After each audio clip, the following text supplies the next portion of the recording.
Right, good morning. I don't know if it's good to be first up or last up, but we'll know that by the end of the day.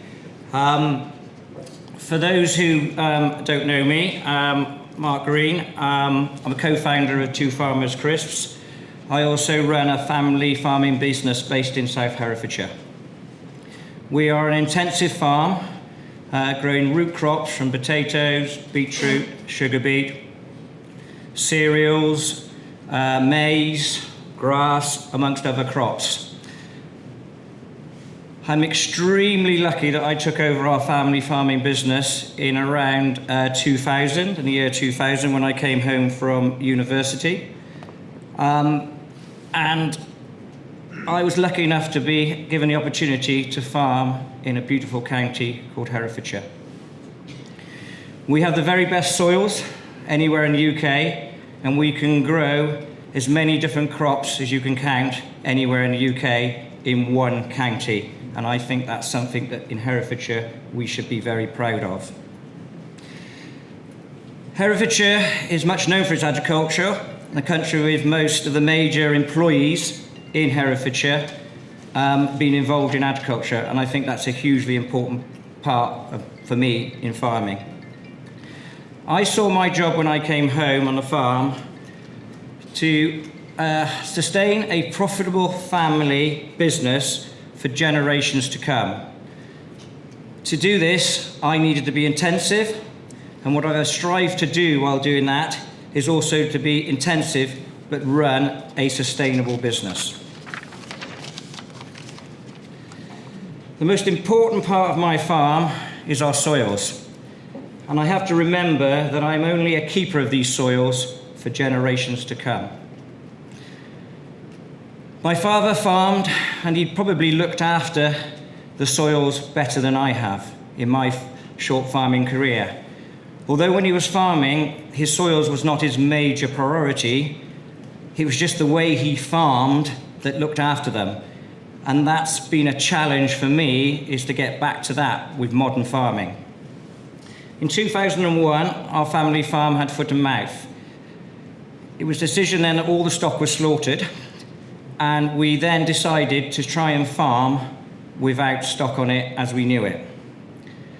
By 2010, we were growing green cover crops, which was mustard, and ploughing it in as a green cover. By 2015, we were growing our first mixes of green cover crops of all different species, and mixing those and planting them in the autumn and then ploughing them in the spring. And I think that was a huge change in our farming soils. I think within our farm that started to give me the basis of trying to stop the decline of the soils that I may have had a contribution into with my modern farming.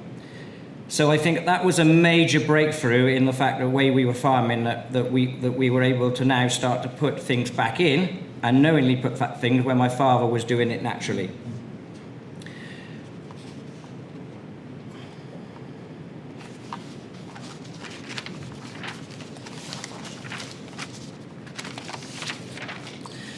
These cover crops were giving us what we thought, and still do today, better soil structure, better drainage, better moisture retention, better fertility, and most importantly, better organic matter in the soil. Ever since 2015 on the farm, every spring planted crop has an autumn green planted green cover crop planted in the soil, which is incorporated in the spring, which is over 50% of our farm. So 50% of our farm every year gets a green cover crop, which for some you could call it a green manure, for others you could call it a soil enhancer. At this time, and we could see some of these benefits, we started on the farm to look what other technologies may be there for us to help us with our soils and improve our knowledge. So we had the entire farm soil tested and mapped to every square metre. This was to show our phosphate levels, our potassium levels, our trace elements, and to a degree, a better understanding of our soils. This then allowed us, with the information we got from these soil maps, we were then able to move on to a system of variable rate fertiliser. And I hope around the room, I'm not going to talk to some people, they say, well, we know all about that, so I'm taking a broad picture that people may not understand what we mean by variable rate. But variable rate fertiliser meant that we could link a fertiliser spreader with technology to the tractor, and as we were going down the fields, we could be spreading our fertilisers to a map and only putting the fertiliser where it was needed. So what it meant is, in a term that's been used over the last 5 years, we were levelling up our soil structure. So we were putting phosphate, potassium on the areas that needed it, and the areas that didn't need it, we weren't putting any on. Now, this had a huge benefit. Once it saved us some fertiliser, which was great. That was saving us some money. It was improving our soils and levelling up, and it was also helping us farm more sustainably, which was hugely important to myself. From this, we moved on to variable rate seed rates on our winter cereals to increase the seed rate on our better soils and decrease it on our poorer soils, and then match our fertilisers to those soils. We then carried on one step further to that, and we linked this to satellite imagery.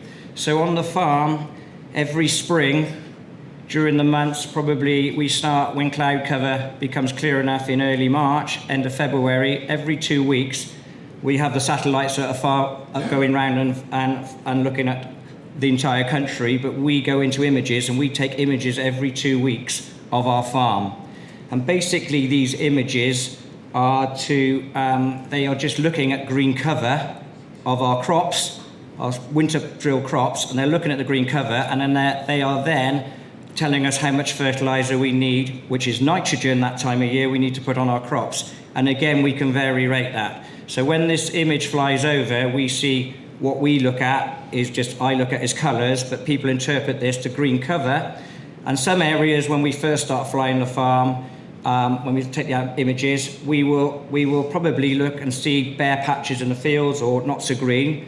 We will add more fertiliser to those areas. And then as the satellite images over the course of the spring, and we get into, let's say, end of April, May, we may look at those areas, and some of those bare areas may be still bare. That may be because it may be vermin damage, it may just poor soils, it could be anything, but other areas are really green. So we take the fertiliser from the poorer areas and we put it on the more green areas, because that's where our yield's going to come from.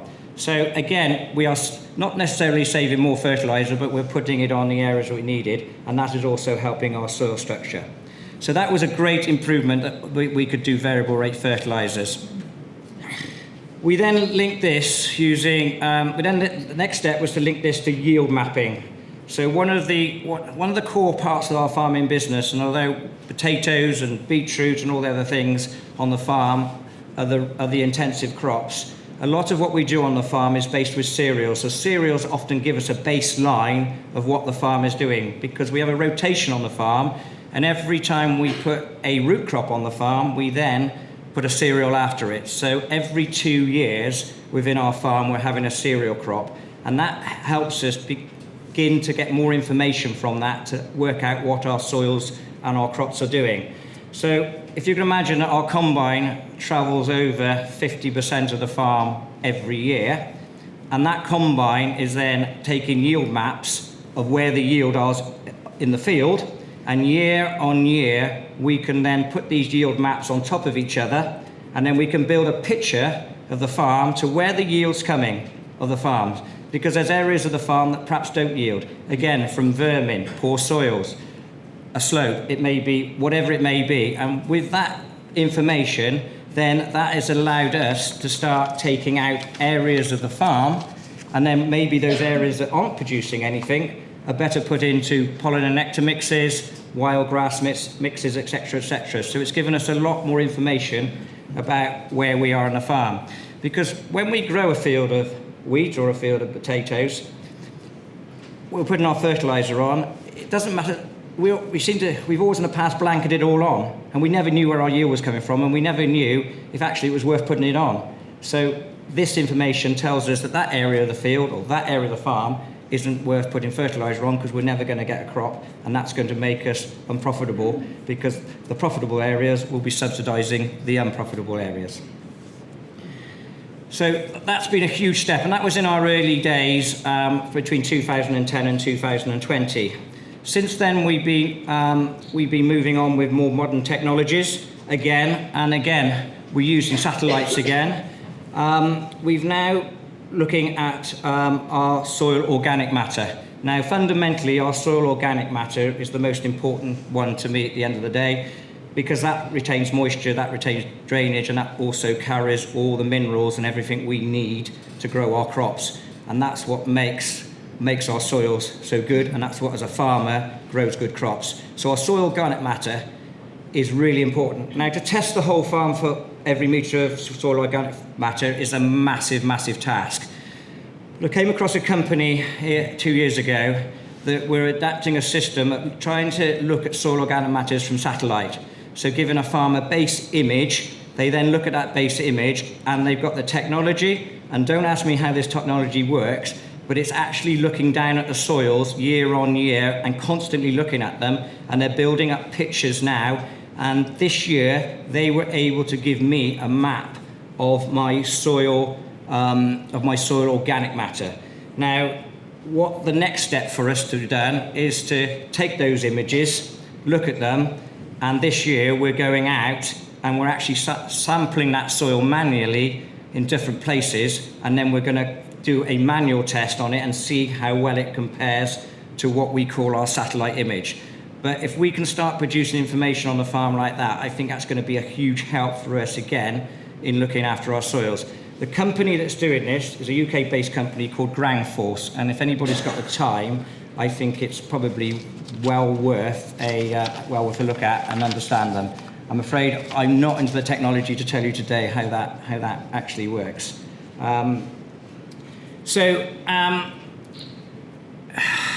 Moving on then in our soils, I looked at some of our farming practices. And I probably then looked at some of the farming practices that I knew when I was a boy growing up. And modern farming, we've got big machines, high horsepower, and we're putting a lot of horsepower into our soils. So 3 years ago, I looked at how we could reduce the amount of horsepower we're putting in our soils. When I say horsepower, that is mechanical equipment that is working our seed beds in the spring to create a seed bed to plant our crop. And we decided to take a step back and reduce the amount of horsepower we were putting into planting our potatoes, planting our sugar beet, our beetroot, and our maize, and actually then start working the soils with what I called legged machines. So we were dragging legs through the soil and gently moving them rather than putting a huge amount of horsepower into them and stirring the ground at high speeds and smashing everything up. Now that meant a huge investment to change our entire amount of potato equipment over to a system that was practically one pass for planting potatoes. We're 2 years in now, and in farming, I always think that if you want to see something, you've got to make a minimum of 5 years. If you want to really get some results, you've got to be 10 years. And if you actually want to stand there and say, I'm doing the right thing, you're looking at a generation which is 30 years, because changes don't happen quickly in our soils. But I really think that it's a great step forward for us on the farm to now be moving the soil less, which I think, hopefully, looking at some of our results, will actually improve our soil structure. So that's another thing that we brought into our potatoes planting and our crops to try and if I tapped something on here, sorry, Emma, I brought you, I apologise. So that's another project that we're doing. And then most recently this year, and many people in the room might have heard this word, and I'm hugely excited about the next project we're looking at, is, and I don't understand it fully, but I can see some huge benefits, but it's the use of biochar, which is basically charcoal. Which I think within the farming business now, this could be huge to help us in a way that we can produce biochar, store carbon in the ground, and hopefully with that we can use some technologies within the biochar to lock up some ingredients in the soil and take fertilizers in the soil, and again help help our soils and help us grow better crops while storing carbon. And I think that's hugely exciting for me as a farmer. In the spring, I'm hoping to be making small amounts of biochar. We're going to use that biochar that we're making from waste products in our crisp production. And hopefully then, by early spring, we will be completely carbon neutral for the production of the Two Farmers crisps, with insetting our carbon, not offsetting. And for those who are not into carbon, offsetting is when you can go and buy a rainforest in the Amazon and say, I'm now carbon neutral because I bought a part of a rainforest, or I'm doing something. Insetting is actually doing it on the farm where the potatoes are grown and using the potatoes they're growing to offset our carbon. So I'm hugely excited about that, and I think it's a project that will be great for our Two Farmers project, but I think if we can get a better understanding, it's going to be really good for our soils and our farming. So I'm hugely excited about that. I'm probably going on now a bit longer than I should, so I better start to wrap up. I haven't managed to discuss too much about water this morning. Water is very important. On the farm, we're building a lot of reservoirs on the farm to store water so we can irrigate our crops, and that's something we've been doing with grant funding, and I think it's usually impossible. We're doing a lot of ditching and cleaning out and making sure our waterways are running, and I think this all helps the farm, again, with our soil structure, making sure that we're doing the things around the edges also to help our farming business. So this sort of wraps me up to where I wanted to be, is that, yes, I am intensive, but I also want to be sustainable. And Herefordshire is such a great place, and if I can produce a family farming business that is profitable, sustainable, then I think I would achieve my goal in looking after the farm for generations to come, and hopefully for my children to go on and farm the land and produce the food. And I'll leave you with one thought, is that food security should and will be one of our most important political topics going forward in my generation, and definitely in my future children's generation. And I think it's something that doesn't matter what government or who's in power, it should be something that we all should be extremely serious about and looking at, is our food security. Thank you very much for listening to me this morning, and I will hand you back to, I think it is Emma, to come and say a few words. Thank you. Good morning, everyone. I feel like I should have had Mark talk through it. You talk so holistically and so lovely about the potato industry. I feel like this might be a little bit corporate now, but nice pictures to go with it, if nothing else. So, as I say, good morning, everyone. My name is Emma. I am very recently the new lead for sustainability for Puffin Produce. So you may have heard of it historically, particularly if you're in the farming sector in Herefordshire in regards to potatoes. So we are a potato and vegetable business based down in Haverfordwest. So I have a lovely long commute now.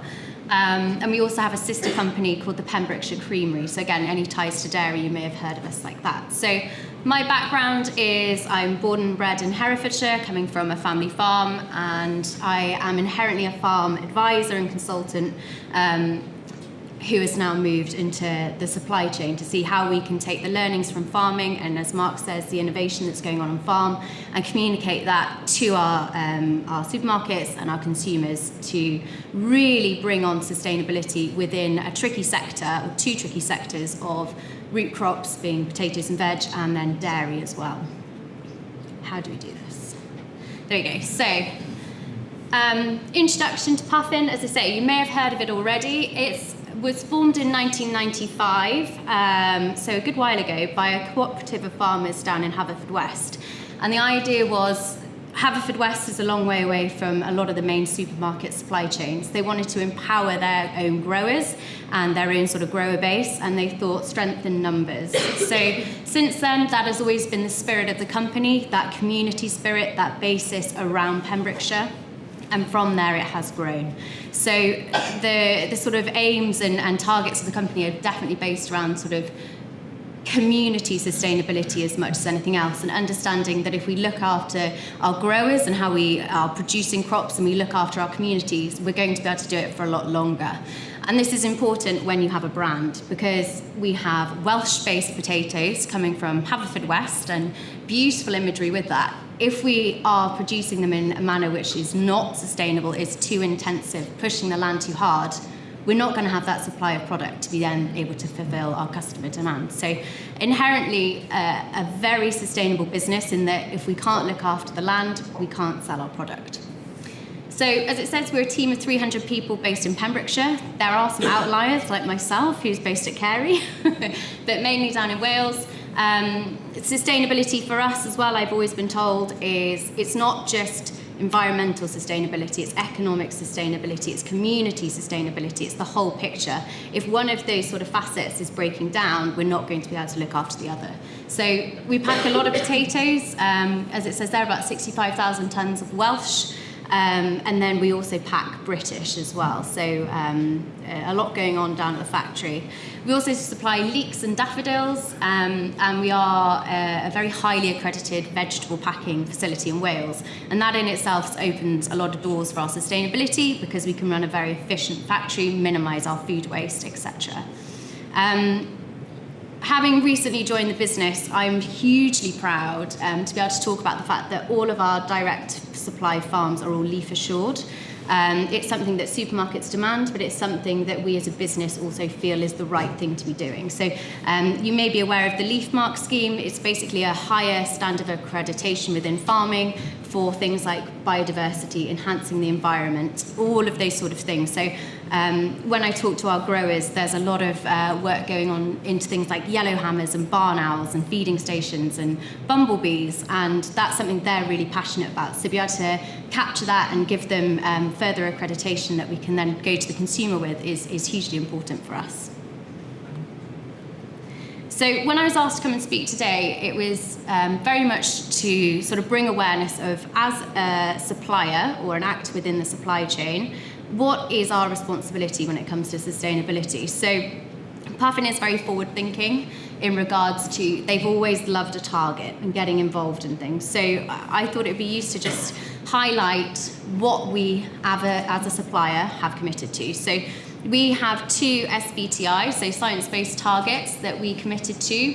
So that is to reduce our Scope 1 and Scope 2 emissions, so our greenhouse gases coming from our direct use of energy and fuels and materials within our factory and business, by 46% by 2030. And our other science-based target is the net zero target. So when are we going to have zero emissions compared to what we can offset or inset, as Mark's explained already. So that would be an absolute reduction by 90% by 2040. So some really, really ambitious targets. As a business, we take them very, very seriously. But the ones I'm also really interested in is in our near-term targets, we've got our reduced food waste by 50% by 2030. And we are working really hard on this. So we have a really brilliant relationship with a company called Herefordshire, who some of you may be aware of, and inherently they take a grade of our potatoes that would usually have gone to either stock feed or would have to be dealt with as waste in other industries, and they're able to redistribute it to charities. So we are just about to hit the mark of having 2 million meals donated through this scheme using the potato. So we're hugely proud of that, and that comes under our RAP initiative with the Quartile 2030, which some of you may be aware of, and some of you work on it within the room. So very, very keen to reduce our food waste and have that positive impact on our community around us throughout Wales and further afield. And then finally, at the bottom there, we have a brand-specific target. So one of our brands, you may have seen it, I've got a picture on the next page. So our Root Zero potatoes, we have so this sort of brown package at the top, we've got an aim to reduce our emissions for that product by 51%, which again, it's hugely ambitious on a per kilo basis within the industry, and takes a lot of innovation and collaboration throughout what we're doing. So of the products on the screen, you will see the Root Zero one in Sainsbury's and Asda in Hereford. The other ones are Welsh brands, as you can say, so Blasu Tia, Taste of the Land in Welsh. My Welsh is not very good, I'm getting better on it, but as I say, we're a very passionate Welsh company. We're packing British and Welsh potatoes and products, and it's throughout all of our major supermarkets. So next time you go in, see if you can have a look. So again, having only been at Puffin for a very short amount of time, I was drawing together these slides and, what is our responsibility? What is sustainability? And, there's a very evident sustainability of environmentally, we need to be doing the best we can by the land, our surrounding communities, and how we produce food and how we continue to produce food. So that's looking at things like grower scheme and farm management, even to the point of, when we're leaving a field, is there mud on the road? Have we managed those soils so that they're going to be resilient when we have 40 mil of rain overnight, etc. But also, as the company, a lot of the sustainability we have is about employment, is about hitting our greenhouse gas emission targets. So I put together a little series of pictures that I found amongst our various presentations that we do, but it was also in doing this, the sheer number of organisations we work with or sponsor or partnering with to try and expand our own knowledge and involve as many people as possible within the company and what we're trying to do. So yeah, a little bit of what we get up to. So again, coming back to, if I'm the supply chain and I'm thinking of sustainability and what my responsibility is, a lot of it is actually reporting and measuring. So understanding what we are doing with our growers, what we are doing in our factory, what's happening in our lorries and how it is treated when it gets to the shop floor. So we have been doing company carbon footprinting for a long time. Actually, I think 2015 was the first year. And how we do it is cradle to grave accounting, which is really interesting if you like carbon footprinting like I do. But cradle to grave inherently means I am carbon footprinting or measuring the greenhouse gas associated with a product from how it's grown in the field, all the way through the supply chain to how you are discarding your potato peelings at the end of the product's life. So, if you're having potatoes and you're peeling them, that is accounted for in our company greenhouse gas footprint. So it's very interesting. And when you come into a company to look at sustainability and they say, okay, this is what we've measured so far, and you look at that big blue part of the pie chart, which is downstream. So past our factory gates, that's all supermarkets and how we're dealing with it in the kitchen. You think, oh, right, okay, this might be a bigger challenge than I thought. So we work really hard on this, and I'll touch on Route Zero of how we're doing it. But the whole cycle is important to us. We have these targets we've signed up to. We are going to report to every year. How are we going to hit this? And a lot of it is outside of our direct control. But it's something we can certainly work with our growers, with our supply chain, even our hauliers, to see how we can be more efficient, how we can be more environmental. So as I said, Route Zero, beautiful paper packaging. They get lovely and crinkly because nature doesn't work in straight lines, so you'll see them in the shop. We've also just launched a baby potato version of this, and they've got lovely pink packaging as well, so keep an eye out for them. They taste very nice. But this is our sort of flagship brand for sustainability, and how it's produced, that little humble bag of spuds, is through a lot of hard work on our farms. So we have a dedicated set of growers who produce for this brand. They are all hugely passionate about the environment, how they can do best by their farms and safeguard it for the next generation. Each farm is carbon footprinted. They all have bird surveys, they all have bumblebee surveys, they're leaf assured, and they're doing as much as they can. And then it's passed to us as the factory, as the processor, for us to look after it as best we can. So that's minimising food waste, making sure we're packing it as efficiently as possible, storing it with the best refrigerant gases we can, using the best version of transport so we can minimise our mileage, and packing it in fully compostable packaging. So Route Zero, definitely a vehicle for change. As I said, a lot of our emissions are downstream, so past that factory gate. So on the other side, which I should have had a picture on, sorry, all of our cooking instructions are about boiling and using air fryers, because actually if you're cooking potatoes in the oven, it has a higher carbon footprint than if you're using an air fryer. So all of these little things that we never necessarily think about are all sort of taken into account if you are one of the supply chains and your brand is trying to be as sustainable as possible. So that comes back to what has Puffin done. So what have we done? So we can't all say it's just downstream emissions, it's out of our hands. We need to educate our consumers, we need to educate our supply base.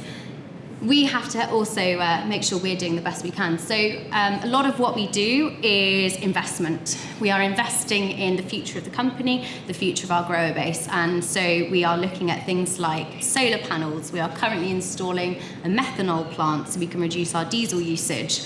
And as we have a big factory, it makes a big difference. So it's looking at about, on a sunny day, we can reduce our carbon footprint by about 2.4 tonnes a day just by having solar panels. So that's about half of a UK dairy cow a year. Her footprint would be about 4 tonnes. So in one day, we can make a significant difference just on our source of power. But as you say, we work with farmers, test and implement our practices, safeguard our soil health. Similar to as Mark said, it's all about keeping the soil covered, using the best technology we can, be it with fertiliser or irrigation probes, so we know exactly how each mill of water is being used, making sure we're using varieties which are more resistant to disease, need less fertiliser. We're hugely lucky because we are the supply chain in effect. We can be flexible in what we grow. It's a massive advantage, and it means that we can work with our growers to grow things which are going to be more sustainable. Soil testing. We love a bit of soil testing. Nutrient status, organic matter before each potato crop as well. So we have a grower scheme which is supporting our growers with all of this, and they get benefits in kind financially for all of the regenerative things that they're doing. Measurement and reporting, as I say, a lot of sustainability is just writing down and reporting what you're doing and making sure you're going to get better each year. So we use a lot of key performance indicators, we use a lot of end-to-end data collection, a lot of spreadsheets with too many tabs trying to track what's going on where and how we can make it a little bit better. But when we're thinking about that sustainability, again, we're doing things like benchmarking, understanding our finances from a grower and a factory perspective, so we can make sure that we are ready to invest, and if needed on farm, we can help our growers with investment plans as well. So this is something that we're very fortunate to do. We have a very strong financial position in regards to the ability to work with Welsh Government and some very kind bank managers to make sure we're keeping on with our capital investment. So I thought it'd be nice to show you. We've got some pictures of our factory on the left-hand side and our beautiful shiny solar panels on the right-hand side, and then the creamery down at the bottom. So because our equipment is all so new, it's so continuous investment, it means we have that better efficiency. We can deal with food waste a lot better, and we can be much more responsible in how we're working. And the last one from me is just, can you try our spuds, please? They're in lots of supermarkets. We love to have feedback, good, bad, anything else. The next sort of challenges we've got are obviously things like reducing plastic in our packaging, making sure that's recycling, and pushing things like that from a consumer perspective, and then also supporting our growers going forward. But yeah, that's all from me, a brief jaunt through Puffin Produce.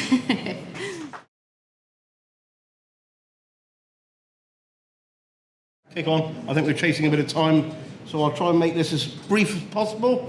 So I won't introduce myself. It's on the leaflet of the day. Regenerative potatoes. For those that have ever heard of regenerative agriculture, what does it mean? I follow 5 basic principles of the way we farm. Essentially, a lot of people ask me to define regenerative agriculture, and I now basically say we replace death with life. So wherever we were trying to kill stuff, we were now trying to put life in, whether that be in the soil, whether that be in the environment, whether that be in anything we do, and we're therefore chasing life. This is a picture of my potatoes with its companion crops growing in the middle of summer. Bit of a wordy slide, but what are we trying to do at home on our farm?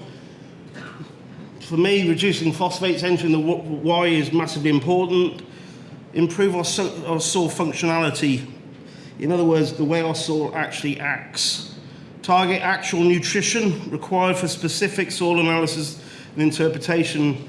We look at our soil in incredible depth and realise that in actual fact there's an awful lot more than N, P and K.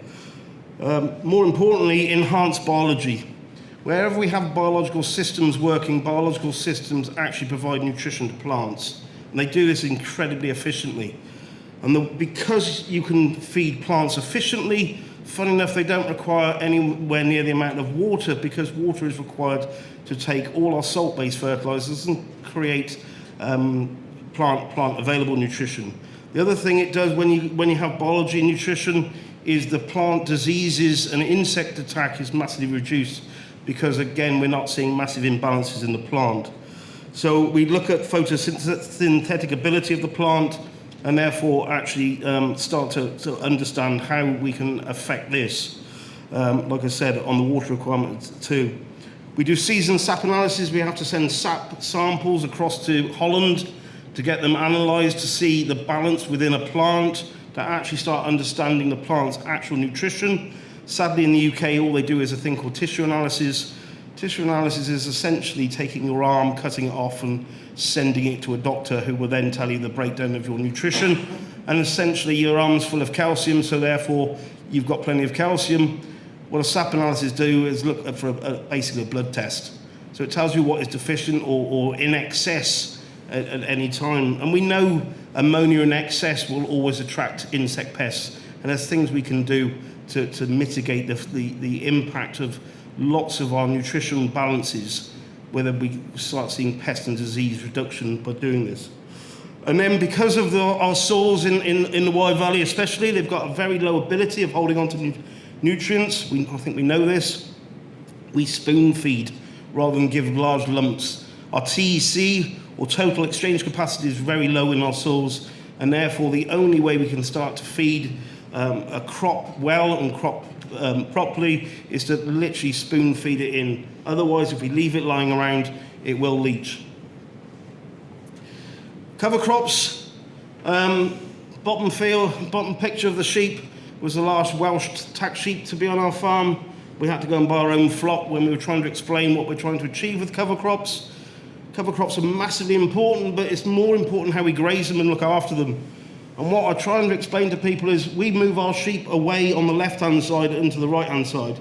We want green material living all through the winter, because our photosynthetic ability of a plant is actually pumping out root exudates into the soil that keeps soil biology alive.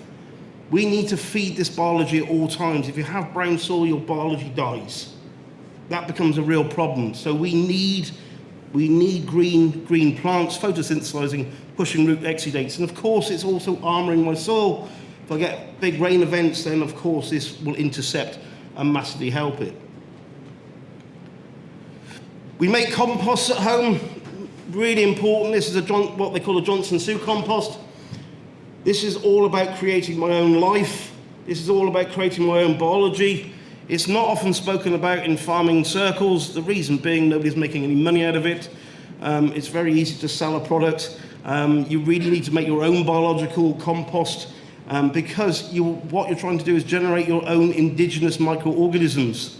Those organisms from your own plants, your own material, grown in your own environment, as in my farm, and it's really important that you do that. So in actual fact, they're very low cost, very easy to do, but nobody makes any money out of it, so nobody talks much about them. We send our compost off for biological analysis. Don't get caught up in this, but essentially this compost is extremely alive. 1 teaspoon of soil, a healthy soil, should contain about 6 billion microbes in a good healthy soil. A teaspoon of my compost is about 4 trillion. So it's very, very strong. We don't need to use a lot of it to have an incredible result.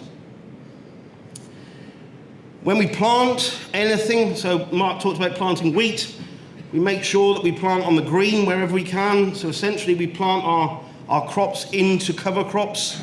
I said we don't like brown soil. We've got to keep feeding this root biology if we expect the biological system to keep working. We need photosynthetic ability at all times. So this is our wheat being drilled into a catch crop, and massively important at doing that. Again, it provides soil armour, and we call it grail because we don't spray this off with glyphosate. We actually bring the sheep in then to graze it beyond that, because it also helps with slug control. What we found is when we use glyphosate on cover crops, you get dead and decaying material. The perfect scenario for slugs dead and decaying material. So in actual fact, the time to actually get rid of your cover crop is after your new crop is established. Companion crops with potatoes. This is what we use, which is buckwheat, field peas, vetch. We now add marigold as well. And we use a bit of a makeshift machine that we've kind of adapted and added bits to, supplied by Drummonds, who are more than happy to support whatever we're trying to do. And we plant directly into the cover crop with what we call a one-powered pass. So you can see the liquid at the front of the compost extract, and you can see the tubs at the back. I don't know whether this has got a pointer. Oh yeah, there's the companion crop, and in there is the compost extract. And this obviously is our cover crop that's just been finished grazing.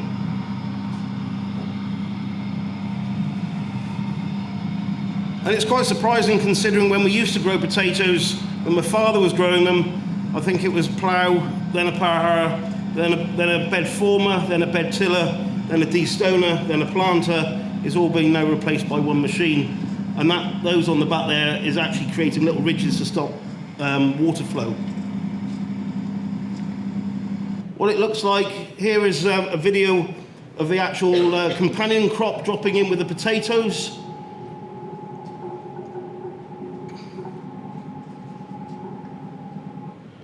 Which comes up remarkably well when considering they're planted to nearly 8 inches deep, and everyone tells me that fine seed has to be planted near the surface. It's absolute nonsense. What we're trying to do is fix a lot of nitrogen, because actually when the peas and the vetch start to senesce, they release a lot of their nitrogen. Just so happens that's exactly when potatoes start bulking. So there's a great synergy between what we're trying to do there. It acidifies the root zone. All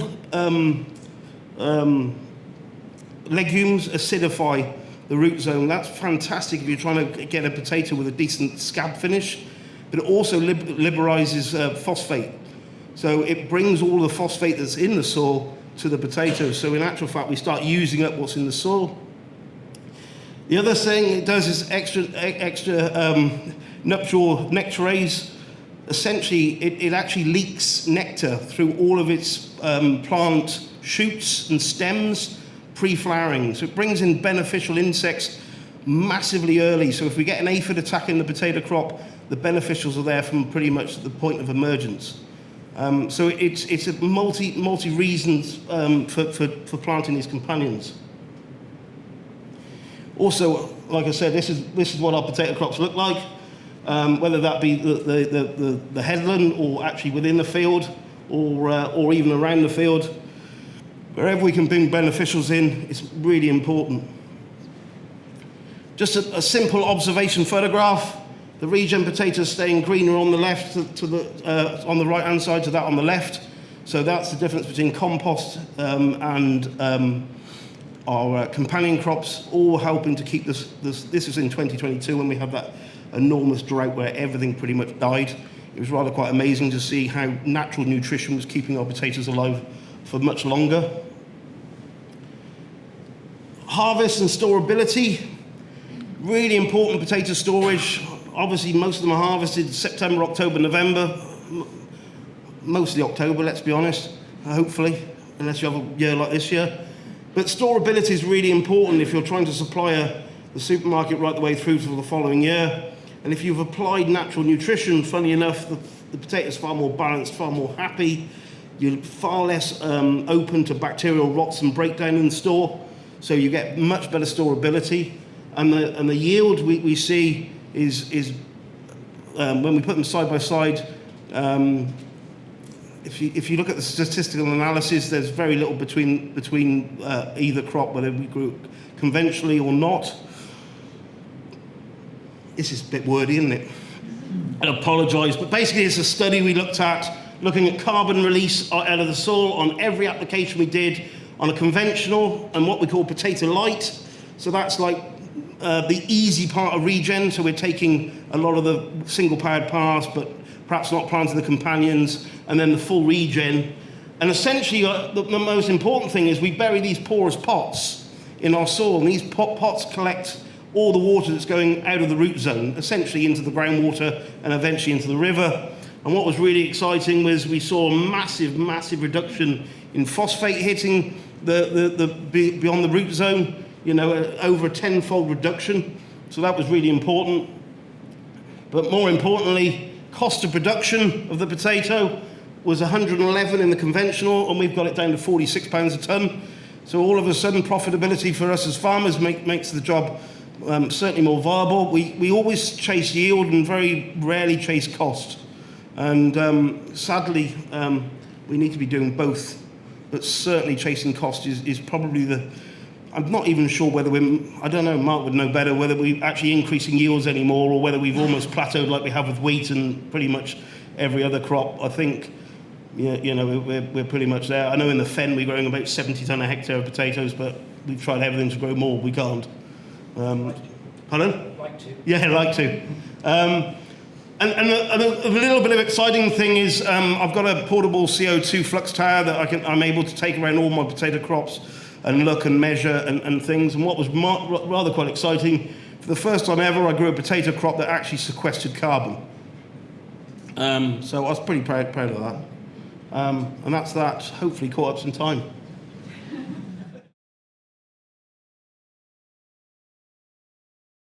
Hi, morning. I am Sarah from Neutral.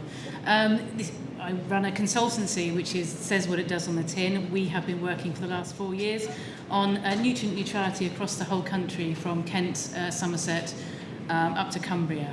What we do, we work with developers, landowners, LPAs to try and develop solutions to two primary reasons: is to allow development to go forward by generating credit schemes, and secondly, to actually look at the bigger picture and say how can we actually do better than we are now. Hence, what we've been working on. So we have been working, along with a day job, with a number of other people to try and develop a solution to diffuse pollution. So we've come up with ReSorb, which is a suite, as it says, of unique Agri-tech products optimised for nutrient capture.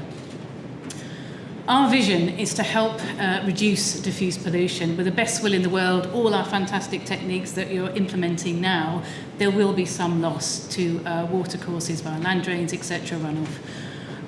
So we want to help reduce the pollution to all water environments, achieve net zero, and support sustainable production and hence food security as well. So we want to deliver these solutions which integrate into existing techniques, methods, machinery. Whether it's cereal-based arable livestock, and also to help protect the water environment. Really importantly, what we're saying is we're trying to make it cost neutral. So not only is there an environmental benefit, there is no additional cost, and if we get it right, it'll actually provide an income as well. In addition to that, there's multiple environmental benefits. So the way we're going to generate income is through generating phosphorus and nitrogen credits, which is part of the nutrient neutrality package. I'm going to skip on that bit and hope you understand a little bit about how we generate nutrient credits to allow developers to go forward. They basically pay you to mitigate. So far we believe we have a very innovative product with no known competitors in this. So my challenge at the moment today is to actually tell you about the product, but without really telling you about it, because it's not patented yet. But here we are. This is what we're doing. The ReSorb team. There's us, Nutrient Neutral, myself, and my colleague Simon, who undertook the most fantastic research dissertation at Aberystwyth University. We're working with Harper Adams. Lucy's in the audience now. Hello, Lucy. And also our farmers, Joe Hilditch, who I'm sure most of you know in here, and Wojtek at Aqualate Estate. Both of them are fantastic risk takers, looking forward, innovators in what they do to benefit the environment as well as running a sustainable farm. So our challenges, both from an LPA and a landowner's point of view, we all want to reduce the phosphorus loss to water. And also, looking at the legacy element of it, we want to be able to recapture that is lost. No one can be 100%. There will be loss all the time, whether it's point source pollution, sewage, septic tanks, or agriculture. So we want to be able to recapture that and generate the phosphorus credits to allow development to go forward within the county, and also we're talking in Powys, Monmouthshire as well. And develop schemes that can work at a regional level, and overall, we're trying to restore the catchment. From a landowner and farmer's point of view, we know there's a significant loss certainly to these catchments, and they are repeated. So we work in the Broads, Somerset levels, and a significant loss there. We want to support the industry to get to their net zero challenges. So actually, how do we fund these measures? As I say, no one has extra money at the moment to do it for the greater benefit. And also to change around that negative perception which a lot of landowners have at the moment. So our solution is called ReSorb. As it says here, there are numerous benefits to it, not just to nutrient capture, but improves soil health, protects rivers, hopefully gives you farm income as well, supports the ambitions for net zero. The product is completely biogenic, and it will unlock planning. As I say, I would love to tell you a bit more about exactly what it is, but then I'd have to kill you all, and I'm a bit squeamish.